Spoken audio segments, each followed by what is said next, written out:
¿Qué tal? Muy buenas tardes. Mi nombre es Alberto González Huesca.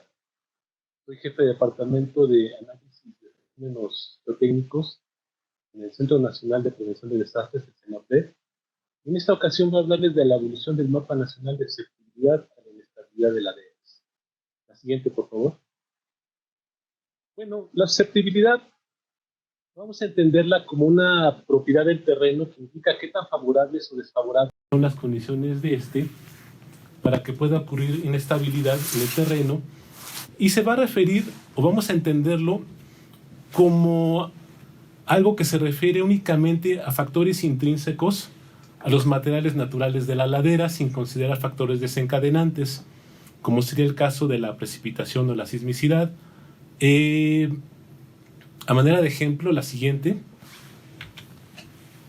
Tenemos un caso que es bastante conocido, que es uno que ocurrió en el estado de Guerrero, en la comunidad La Pintada, en el año 2013, y fue desencadenado por unos fenómenos ambientales, como fueron los fenómenos Ingrid y Manuel, los cuales durante al menos 3 días consecutivos llovió más de 270 milímetros de lámina de lluvia en 24 horas en esta comunidad en particular, y en esta ocasión 71 personas perdieron la vida. Es interesante recalcar que estos fenómenos se deben a una combinación de procesos, a una combinación de factores. En el caso particular de La Pintada, tenemos que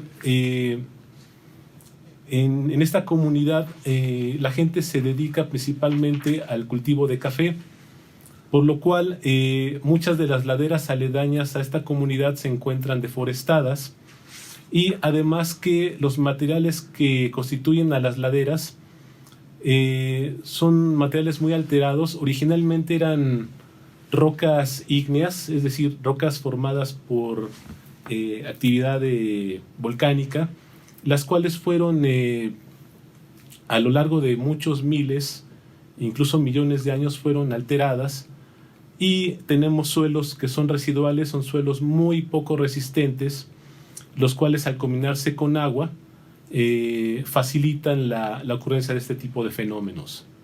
Además que, bueno, pues tenemos una cierta pendiente en el terreno que también ayuda a que este sea inestable o se torne de una forma más propensa a la ocurrencia de fenómenos de este tipo. En esta ocasión perecieron 71 personas. Son eventos que año con año cobran vidas en nuestro país, por lo cual es muy importante su estudio y su entendimiento. La siguiente, por favor. Ok, vamos a hablar un poquito más acerca de los factores condicionantes. Debemos entender a estos, como ya lo mencioné, como factores que dependen de la naturaleza propia, estructura y forma del terreno, es decir, de sus propias condiciones naturales. Entre ellos tenemos, por ejemplo, a los que se encuentran directamente relacionados con la litología, es decir, el tipo de roca o suelo del cual se encuentran formados. Y cada uno de estos a la vez pues va a tener una cierta resistencia, una cierta dureza, digamos. Hay suelos más blandos, hay suelos más resistentes, es decir, más duros, y esto hará que sean mucho más propensos a la ocurrencia de fenómenos de inestabilidad. La siguiente, por favor. Ok, también tenemos entre los factores condicionantes la presencia de discontinuidades. ¿Qué debemos entender como discontinuidades? Una discontinuidad en una roca o en un suelo, vamos a entenderla como cualquier rasgo estructural que haga que estos se dividan, por así decirlo, en diferentes unidades. Entre estos, por ejemplo, podemos tener estratos, podemos tener fallas, podemos tener fracturas, los cuales vamos a entender como discontinuidades. Aquí tenemos un ejemplo de estos. La siguiente, por favor. Otro tipo de factores condicionantes son las características morfológicas, las cuales tienen que ver, como su nombre lo indica, con la forma en la cual están constituidas las laderas. Podemos tener laderas muy empinadas, donde la pendiente es muy fuerte, laderas que no estén tan inclinadas. Aquí también podemos involucrar, por ejemplo, a la altura del talud. Eso es otro factor que también está dentro de las características morfológicas. La siguiente, por favor. El intemperismo, es decir, cómo la acción de los agentes naturales como el agua, el viento, el sol, va a alterar a las rocas. También la actividad humana, la actividad de los animales, de las plantas, va a originar que los suelos y las rocas se vayan degradando hasta constituirse en suelos muy degradados. Estos procesos pueden durar bastantes millones de años o miles de años, dependiendo del tipo de roca y las condiciones en las cuales se encuentren. La siguiente, por favor. La deforestación es un factor condicionante muy importante. Sabemos que en zonas montañosas, pues la gente para subsistir pues tiene que buscar zonas de cultivo, y para ello pues va a cortar árboles, va a quemar los bosques, pero pues con ello estamos quitándole la estructura que tiene el terreno, y con ello haremos que sea más susceptible a la ocurrencia de fenómenos de inestabilidad de laderas. La siguiente, por favor. Ok, ha habido intentos muy buenos desde el 2001 de hacer mapas que reflejen la susceptibilidad del terreno a la ocurrencia de fenómenos de inestabilidad de laderas. El caso más antiguo que conocemos es el de Alonso Chavarría, en el 2001. En el libro de Diagnóstico de Peligros e Identificación de Riesgos de Desastres en México, editado por el CENAPRED, aparece este mapa, en el cual aparecen estas zonas en color verde, en las cuales vemos que se reflejan las principales sierras de nuestro país, y en las cuales pueden ocurrir este tipo de fenómenos. Hay que mencionar que para la elaboración de este mapa se utilizaron varios mapas, entre ellos mapas edafológicos, mapas geológicos, mapas geomorfológicos, mapas de las condiciones de las provincias fisiográficas de México, climatológicos. Es decir, se involucró ahí una serie de mapas con los cuales se construyó la siguiente, por favor. Al igual que el mapa elaborado por Sergio Herrera Castañeda en el año 2002, en el cual vemos que la metodología fue más o menos la misma, pero aquí ya empezó a involucrar una serie de diferentes rangos, digamos que el potencial de susceptibilidad lo fue dividiendo, ¿no?, en susceptibilidad muy baja, media, alta y muy alto potencial, ¿no? La siguiente, por favor. En el caso de que hemos estado trabajando en el grupo de laderas de la Subdirección de Dinámica de Suelos, de la Dirección de Investigación del CENAPRED, hemos utilizado para base esta publicación, que es la guía básica para la elaboración de atlas estatales y municipales de peligros y riesgos, y en la parte de fenómenos geológicos viene un formato para la estimación de la susceptibilidad por inestabilidad de laderas. La siguiente, por favor. En este formato podemos ver que hay tres grandes grupos de factores, entre ellos los factores topográficos e históricos, en los cuales se tiene la inclinación de los taludes, la altura del taludo de la ladera y antecedentes de deslizamientos en el sitio, área o región. Y para cada uno de estos factores tenemos ciertos intervalos o categorías, los cuales van a tener un cierto atributo relativo y una calificación. Al final se va a sumar estas calificaciones y se va a obtener una determinada un grado de susceptibilidad. Podemos ver que en el caso de la inclinación de los taludes, mientras más inclinado sea el talud, pues más valor de susceptibilidad va a tener. También es el mismo caso de la altura. Y vamos a tener el caso también de los antecedentes de deslizamientos en el sitio, área o región. La siguiente, por favor. Otro tipo de factores, otro gran grupo de factores son los geológicos y geotécnicos, donde vamos a tener reflejado el tipo de suelos o rocas. Y como les mencionaba, pues va a haber suelos que sean, o rocas que sean muy suaves y van a ser mucho más susceptibles a la susceptibilidad que suelos o rocas que sean más duros, más resistentes. ¿Sí? Entonces eso está reflejado aquí en esta tabla. Y vamos a tener también aquí que el espesor de la capa de suelo también va a ser fundamental. Si tenemos un alto espesor de la capa de suelo, pues vamos a tener más susceptibilidad del terreno a la inestabilidad. La siguiente, por favor. También tenemos los aspectos estructurales de formaciones rocosas, que no es otra cosa más que la relación que existe entre la orientación de la ladera y la orientación de las principales discontinuidades existentes. Y eso pues está reflejado aquí en esta tabla. La siguiente, por favor. Tenemos también al tercer gran grupo de factores, que son los geomorfológicos y ambientales. Y aquí vamos a tener principalmente evidencias geomorfológicas de huecos en laderas contiguas, es decir, la presencia de antiguos deslizamientos o vestigios de deslizamientos en una zona determinada, la vegetación y el uso de la tierra y el régimen del agua en la ladera.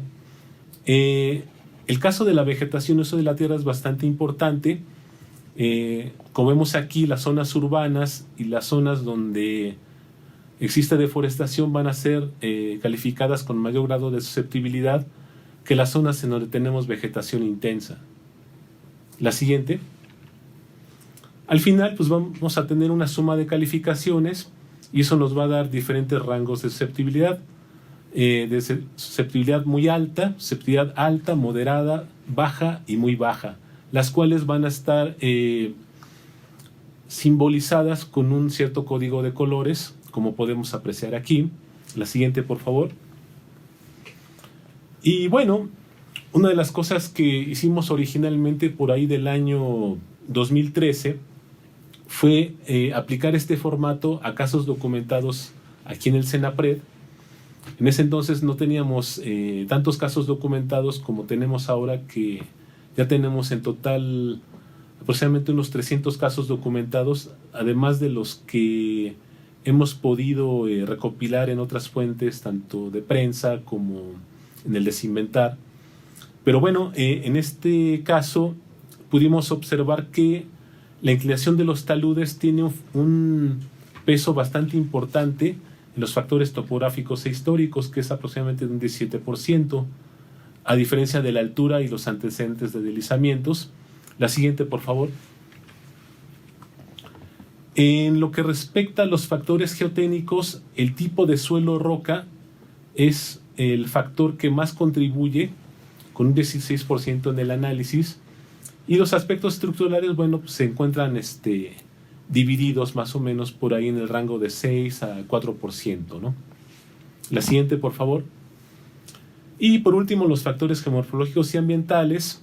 Tenemos que el más relevante de estos es el de vegetación y uso de la tierra, con un 17%, a diferencia de las evidencias de huecos en laderas contiguas y el régimen de agua en la ladera. La siguiente, por favor. Entonces, a partir de esto se elaboró esta tabla de ponderación de datos, con los cuales obtuvimos estos porcentajes, los cuales fueron muy útiles para la construcción de los mapas de susceptibilidad. Esta tabla lo que refleja básicamente es los porcentajes que se tienen, si se dispone de un inventario o no, y los valores máximos, los valores mínimos que se tienen aplicando el formato de evaluación que acabamos de mencionar. Y con obtuvimos estos porcentajes: para pendientes un 29%, para la litología un 45%, es el factor que más tiene peso en el análisis, y la vegetación y uso de suelo con un 26%.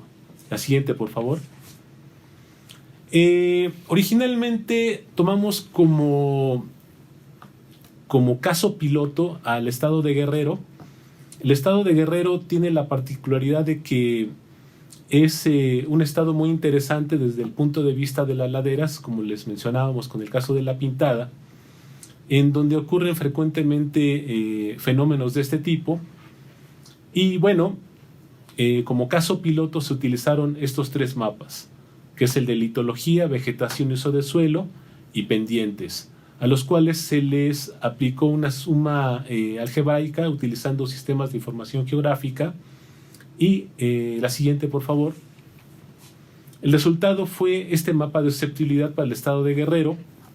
Podemos apreciar que amplias zonas del estado se pintaron de color naranja, es decir, con una susceptibilidad alta. Y podemos apreciar hacia la zona central esas zonas que se encuentran en color rojo de muy alta susceptibilidad. Este mapa se tuvo la oportunidad de corroborarlo con casos documentados por el CENAPRED y con notas periodísticas, además de los casos documentados por los fenómenos Ingrid y Manuel, y podemos apreciar ahí que existe cierta concordancia, ¿no?, del mapa de susceptibilidad resultante con el mapa de casos documentados. La siguiente, por favor. Entonces, lo que se hizo en el año 2015 fue llevar esta metodología que se aplicó en el 2013 para el estado de Guerrero a nivel nacional, es decir, se aplicó para cada uno de los estados de la República y se obtuvieron como insumos los mapas de litología, los mapas de pendientes y el mapa de vegetación y uso del suelo, el mapa nacional de geología a escala 1/250,000 del INEGI, el modelo digital de elevación de 15 por 15 metros descargado de la página del INEGI y el mapa de uso de suelo y vegetación de la Comisión Nacional Forestal de la CONAFOR a escala 1/250,000. Entonces estos son los principales insumos que se utilizaron para la elaboración del mapa nacional de susceptibilidad. La siguiente. Y el resultado es este mapa que tenemos aquí.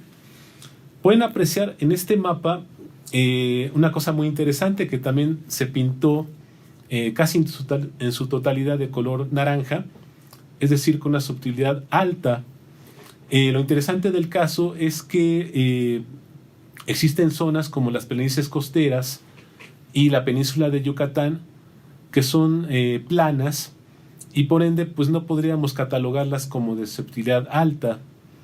Entonces, un paso adicional que se siguió a la elaboración de este mapa fue consultar este documento que tenemos a la derecha, que son las bases para la estandarización en la elaboración de atlas de riesgos y catálogo de datos geográficos para presentar el riesgo 2014 de la Secretaría de Desarrollo Agrario, Territorial y Urbano, la SEDATU. La siguiente, por favor.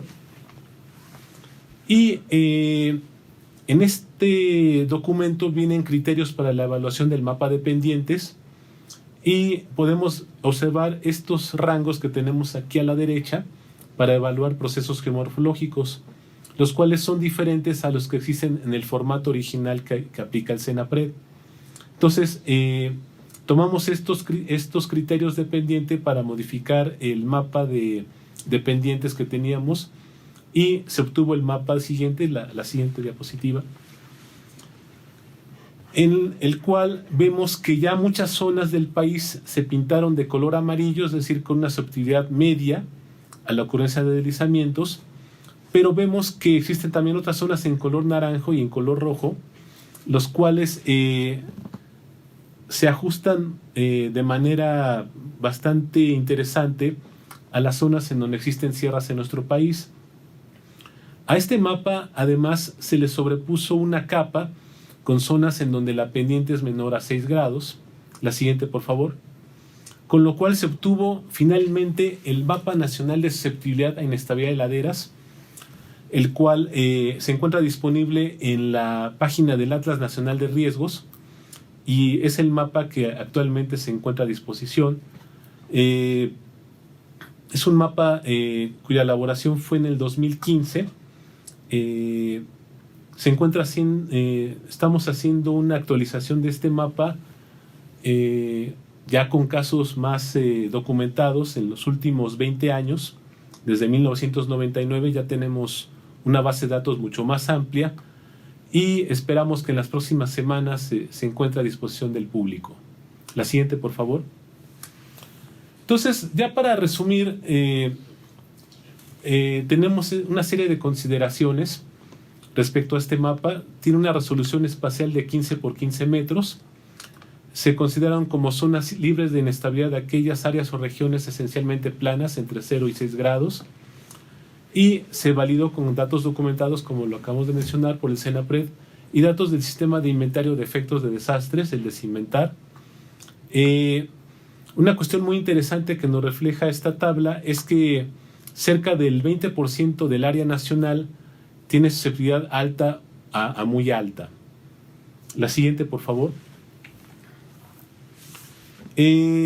Además, es importante resaltar que en un análisis a escala nacional se puede perder, subestimar o despreciar mucha información que es posible obtener en la escala local debido a la resolución del mapa, dado que un fenómeno de inestabilidad de laderas puede ser de menores dimensiones. También debe considerarse que laderas ubicadas a lo largo de vías de comunicación tienen modificaciones antrópicas que hacen que su susceptibilidad sea mayor a la representada en este mapa. Y una cuestión que no está reflejada en el mapa, pero que es también importante, es que es común que muchos fenómenos de inestabilidad sean detonados por fugas de agua, cortes en el terreno mal realizados, sobrecargas y otros factores humanos, los cuales no es posible considerar en el análisis nacional. Los mapas son dinámicos y cambiantes con el tiempo, deben ser actualizados en función de la mejora y la disponibilidad que se tenga de ciertas capas base. No existe en general una receta de cocina, un método estándar para la realización de este tipo de mapas. Sin embargo, estos factores que hemos mencionado son los más importantes. Pueden agregarse muchos otros factores, pero lo complicado es llevarlos al nivel nacional. Una de las dificultades que se pueden tener a la hora de elaborar estos mapas es que los procesos pueden ser muy tardados, pueden ser muy lentos, y se tiene que tener una capacidad de procesamiento de las máquinas disponibles pues bastante grande para poder hacer estos procesos. Entonces, pues de mi parte es todo. Les agradezco mucho su atención y que pasen muy buena tarde. Muchas gracias.